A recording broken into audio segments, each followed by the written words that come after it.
guys, I am Marissa Meyer, and today I'm going to be reviewing Cinder by Marissa Meyer.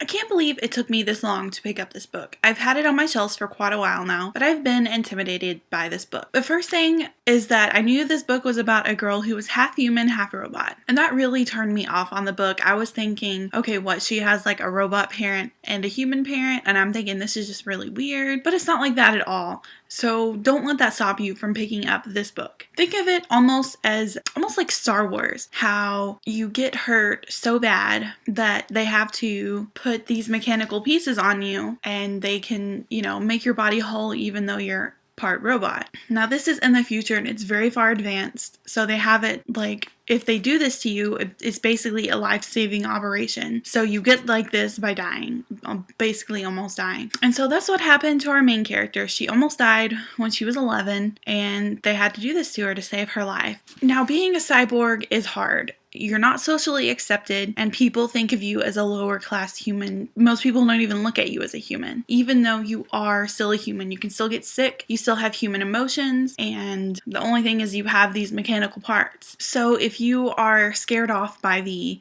fact that this girl is half robot, do not let it scare you off. It is so good and it's so much better than just a story about a girl who's half robot. I loved this book. I ended up giving it a 4 out of 5 stars. There's only one thing that kept me from giving it a 5 stars. And that is the ending. There was no ending to this book. It was basically, we're right here in the middle of the climax and it ends. And that really bothered me. Like, even if there's a cliffhanger, I need something conclusive before the cliffhanger. So I felt like there was no conclusion to the plot, if that makes sense. And you kind of have to read the next book to know what's going on. Another thing is about 100 pages in, I figured out the big plot twist. It was so easy, and I don't like doing that. I don't try to figure out the plot twist because I like to be surprised. It was just too obvious not to pick up on this one. That bothered me. But it was still so good, and I loved it. So basically, this is the story of Cinder, which is a retelling of Cinderella. So basically, there is a plague outbreak in New Beijing where this is set. Everybody is dying from this mysterious disease.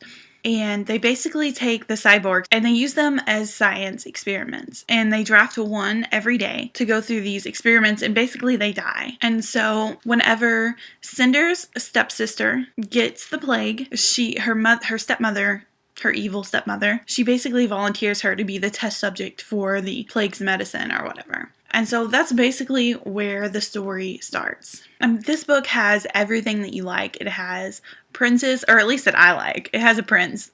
Hello, prince. Yes, hello. I loved the prince. I thought he was just great. I loved his attitude. He was just such a good guy. And I definitely wish we would have had more of Prince Kai. Hopefully we will in the next books. I think the thing that I love most about this book is how unique it is. I've never read anything like this before. It kind of does have a Star Wars feel to it, but that's okay because I love Star Wars and it really helped me enjoy this book even more than I would have. I have Scarlet and I have Cress, and I'm going to be reading those books very soon because this book really leaves you hanging. Like I said, right in the middle of the climax and it ends. And that was so frustrating to me because I stayed up late trying to finish this book, wanting to find out what happens, and you don't find out. I really hope that book 2 has more answers. This book isn't an amazing piece of literature where I'm like, oh my gosh, you have to read it. But it is entertaining and I enjoyed my time spent in reading this book. So if you haven't read it, I do highly recommend you pick it up. I've heard that the series gets better as it goes along too, so I cannot wait to read Scarlet and Cress. So that was it for my thoughts on Cinder. If you liked this book, let me know your thoughts. What are you most looking forward to in Scarlet if you haven't read it yet? Where do you see this story going, basically?